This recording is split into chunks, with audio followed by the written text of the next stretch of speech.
मुंबई के धारावी इलाके में 5 जनवरी को हुई एक महिला की मौत की घटना ने अब तूल पकड़ लिया है। विश्व हिंदू परिषद का कहना है कि ये लव जिहाद का मामला है। वीएचपी तो ये भी कहती है कि धर्मांतरण के चलते और गौमांस के मुद्दे के चलते ये मौत की घटना हुई है।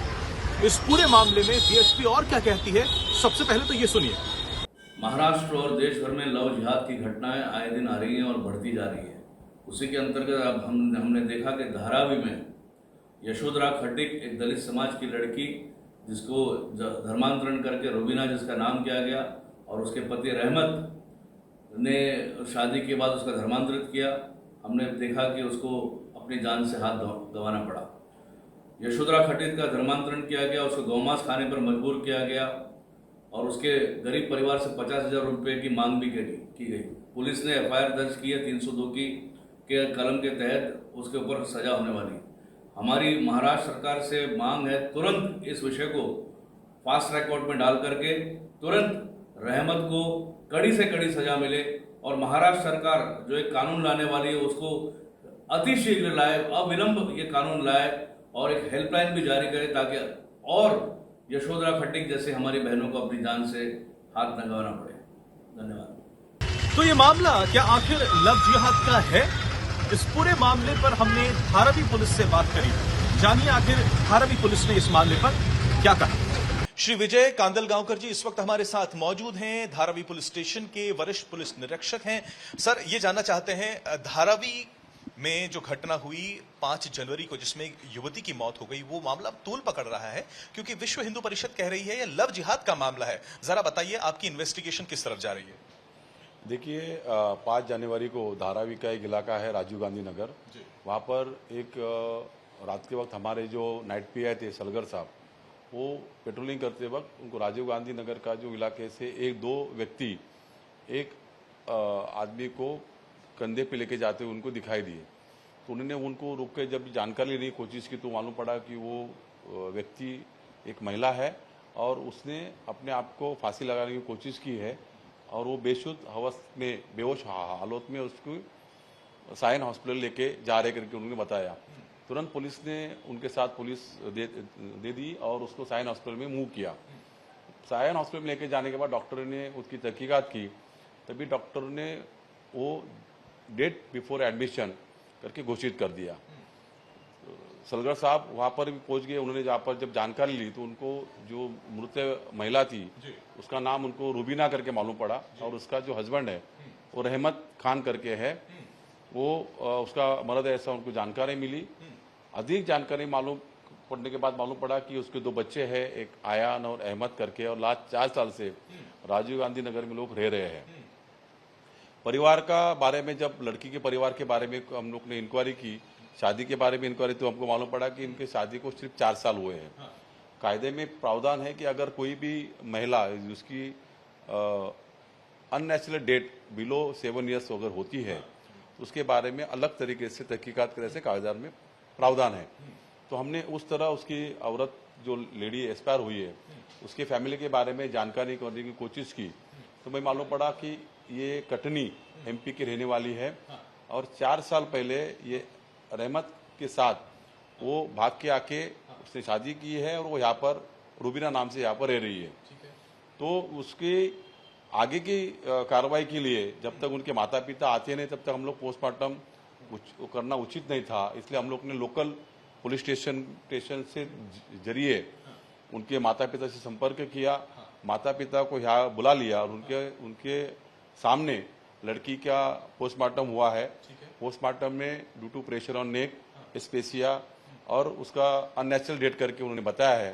फाइनल कॉज ऑफ डेट अभी देना बाकी है। तभी जब उनके माता पिता के पास जब इंक्वायरी की तो उनका कहना ऐसा था कि हमारी बेटी को 4 साल पहले रहमत कटनी गांव से लेके भाग गया, उसके बाद वो एक बार भी गांव आए नहीं हैं और उसके भागने के तहत लड़की को अगवा करने के बारे में लोग ने एमपी में गुना भी दर्ज किया है। यहाँ आने के बाद उनका कहना ऐसा है कि उनको बीच में उनसे बातचीत होती थी लड़की के साथ में। लड़की ने उनको बताया था कि उसको ये रहमत जो है दारू पी के आता था, मारपीट करता था, गोमांस खिलाने की कोशिश करता था और धर्म परिवर्तन की बात करता था, ऐसा माता पिता का एलिगेशन है। तो उनका जो भी कहना था, स्टेटमेंट था, वो स्टेटमेंट के तहत हम लोग ने यहाँ पर गुना दर्ज कर दिया है। सेक्शन 302 के तहत आईपीसी के तहत गुना दर्ज है। उसकी बेटी का शव जो है अंतिम विधि के लिए उसके माता पिता को सौंप दिया गया था, और उनके जो बच्चे थे आयान और अहमद, उनके आगे की परवरिश के लिए उनके माता पिता को सौंप दिया है। अभी प्रिलिमिनरी स्टेज के ऊपर ये तहकीकात चालू है, और क्योंकि अभी बहुत सारी ये मामला बहुत आपको भी पता है कि बहुत संदिग्ध है, इसलिए पुलिस भी कोई भी कड़ी इसमें छोड़ना नहीं चाहती है। साथ साथ भी इसी सभी पहलू को हमारे वरिष्ठ अधिकारी भी उसके ऊपर बाकायदा बारीक नजर लेके उसका डे टू डे उसकी जानकारी ले रहे कि तहकीकात कहाँ तक आई है करके। अभी पुलिस की इसके बाद तहकीकात के भाई इसने शादी किधर की है, यहाँ पर वो कैसे आई, किसने उसको लेके आया, यहाँ पर लोकल कोई गूंज है क्या जो इनको कोई सपोर्ट कर रहा है क्या, उसके बारे में अभी डीपली इंक्वायरी चालू है। सर, ये एस्टैब्लिश हो गया है कि it was death by suicide या फिर मर्डर भी है? नहीं, देखिए अभी इसके बारे में अभी कोई बोलना उचित नहीं रहेगा, क्योंकि फाइनल कॉज ऑफ डेथ अभी तक हमको दिया गया नहीं है। अभी ये तो माता पिता का आरोप है। आरोप के तहत हम लोग ने जो भी कायदे में प्रावधान हुआ उसके तहत हमने धारा के हिसाब से गुना दर्ज किया है।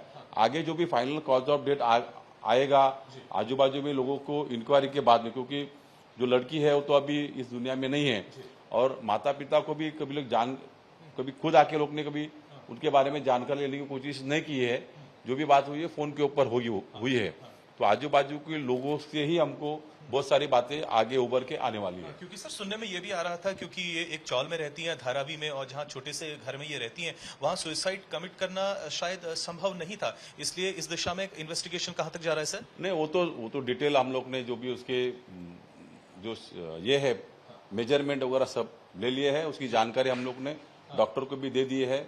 जिस 19 से उसने फांसी लगाया को 19 भी हम लोग ने डॉक्टर को बताई है। तो उसके बारे में फाइनल कॉज ऑफ डेथ आने के बाद हम कुछ उसके बारे में बात, जो डॉक्टर्स हैं जिन्होंने पोस्टमार्टम किया उनके स्टेटमेंट ले लिए गए, उनसे बातचीत हो गई? नहीं, उनका स्टेटमेंट नहीं होता है, वो तो डॉक्टर का अपने हिसाब से लोग जब भी केस खड़ा होता है उनके पास लिखित रहता है, तो वो कोर्ट के सामने वो बयान देते हैं। पुलिस को डायरेक्ट वो बयान नहीं देते हैं।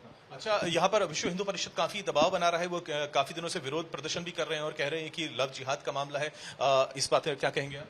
अभी देखो, अभी लव जिहाद का मामला है या नहीं उसके बारे में मैं अभी तो आपको बोल नहीं पाऊंगा, और लव जिहाद के एंगल के से कोई भी अभी कानून भी अभी तक हुआ नहीं है। अभी यहाँ पर जो भी संगठन जो है तो वो भी उनके साथ जुड़ी हुई है, तो उनके जो काम है वो लोग कर रहे हैं, पुलिस अपना काम कर रही है। क्योंकि उनका ये भी कहना है कि जो इस वक्त आरोपी हैं जिनको आपने गिरफ्तार कर लिया, उनके 2 और भाई हैं, उन्होंने भी हिंदू लड़कियों से शादी की हुई है, तो ये तो मामला थोड़ा और गंभीर होता जा रहा है। नहीं, ये बातें अभी वो रहते हैं कटनी, अब वो है एमपी में, उसके बारे में मैं कुछ बात करना उचित नहीं रहेगा, क्योंकि मेरे तहकीकात में अभी ऐसी कोई बात रिवील नहीं हुई है। विश्व हिंदू परिषद इस बात पे अड़ी हुई है कि यह लव जिहाद का मामला है, और पिछले कई दिनों से अलग अलग जगहों पर वह विरोध प्रदर्शन भी कर चुकी है, लेकिन विषय की गंभीरता को देखते हुए पुलिस इस मामले पर अभी कोई बयान नहीं दे रही है। पुलिस का यह कहना है कि वो अपनी तहकीकात कर रही है। कैमरा पर्सन साहिल चौहान के साथ पंकज उपाध्याय, मुंबई, आज तक।